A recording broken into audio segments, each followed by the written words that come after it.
اعوذ باللہ من الشیطان الرجیم بسم اللہ الرحمن الرحیم۔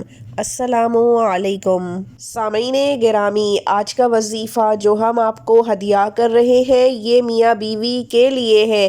ایسے تمام جوڑے میاں بیوی جن کی آپس میں نہ بنتی ہو، بیوی جو کہ تیز مزاج کی ہو یا پھر شوہر جو غصے کا بے انتہا تیز ہو، رشتے میں خوبصورتی کی جگہ بدصورتی نمایاں ہوتی ہو اور بیزاری چھلکتی ہو، یا پھر بچوں کی خاطر میاں بیوی اپنا رشتہ گھسیٹنے پر مجبور ہو، یا پھر خلا یا طلاق تک بھی بات پہنچ چکی ہو، یہ ایسا کارگر وظیفہ ہے کہ میاں بیوی کو اکٹھا ایک ساتھ پھر سے کر دے گا، رشتے میں محبت بھی ڈال دے گا اور زندگی کو پرسکون اور خوشحال بھی بنا دے گا۔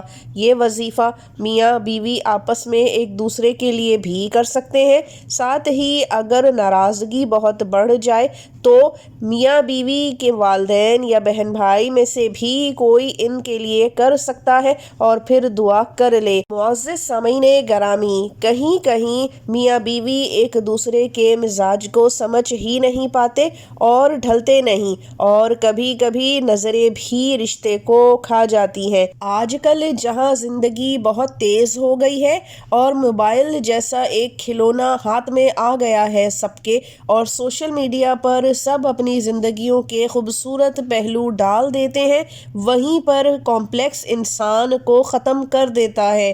میاں بیوی ایک دوسرے میں پرفیکشن اور آئیڈیل ڈھونڈنے لگتے ہیں۔ جب توقعات کا شیشہ ٹوٹ کر چکنا چور ہوتا ہے تو اس وقت زندگی اور رشتہ چلانا مشکل لگنے لگتا ہے، اور کبھی کبھی لوگ ایک دوسرے کے گھروں میں زبان سے بھی بھرپور آگ لگاتے ہیں اور ذہن اور دلوں کو بھی خراب کرتے ہیں۔ تو ایسے لوگ جان لیں کہ میاں بیوی کے بیچ میں دراڑ اور پھوٹ ڈلوانا اللہ تعالیٰ کو سخت ناپسند ہے، اور ایسے لوگوں کے لیے سخت سزاؤں کی بھی وعید ہے۔ وہیں میاں بیوی میں صلح کرانے والوں کے لیے خوشخبری بھی سنائی گئی ہے۔ آج کل کے معاشرے میں طلاق اور خلا کا جہاں ریشو بہت بڑھتا جا رہا ہے، ہماری نئی نسل کے لیے ایک مغربی ماحول تیار ہو رہا ہے جو ہمارے مذہب اور معاشرت سے بہت دور دور تک میل نہیں کھاتا۔ صبر شکر ہاتھ میں رکھ کے جو میاں بیوی اپنے رشتے کو چلانے اور بچانے کی بھرپور کوشش کرتے ہیں تو یقین جانیے میاں بیوی کا یہ رشتہ چل بھی جاتا ہے۔ بس ایک دوسرے کو تھوڑا سا وقت دینے کی ضرورت ہے، کیونکہ جب دو لوگ اکٹھے ساتھ رہنا شروع کرتے ہیں تو بہرحال مشکلات آتی ہیں۔ آج کا جو وظیفہ ہم آپ کو ہدیہ کر رہے ہیں یہ بے انتہا آسان اور مجرب ہے۔ جس کسی نے بھی اس کو آزمایا ہے اس کی زندگی میں خوشیوں کی بہار آئی ہے۔ میاں بیوی ایک دوسرے کے ساتھ خوش و خرم زندگیاں بسر کر رہے ہیں۔ اس وظیفے کی ایک سب سے بڑی خصوصیت اور خوبصورتی یہ بھی ہے کہ جو شخص چاہے والدین ہوں یا بہن بھائی جو میاں بیوی کو ملانا چاہتے ہوں، جھگڑا ختم کرانا چاہتے ہوں، وہ بھی اس کو کر سکتے ہیں۔ کرنا آپ نے یہ ہے کہ اگر تو میاں بیوی ساتھ رہتے ہیں تو پھر یہ عمل 11 دن کرنا ہے اور عشاء کی نماز کے بعد کرنا ہوگا۔ آپ نے عشاء کی نماز سے فارغ ہو کر اول و آخر 3 مرتبہ درود ابراہیمی پڑھنا ہے۔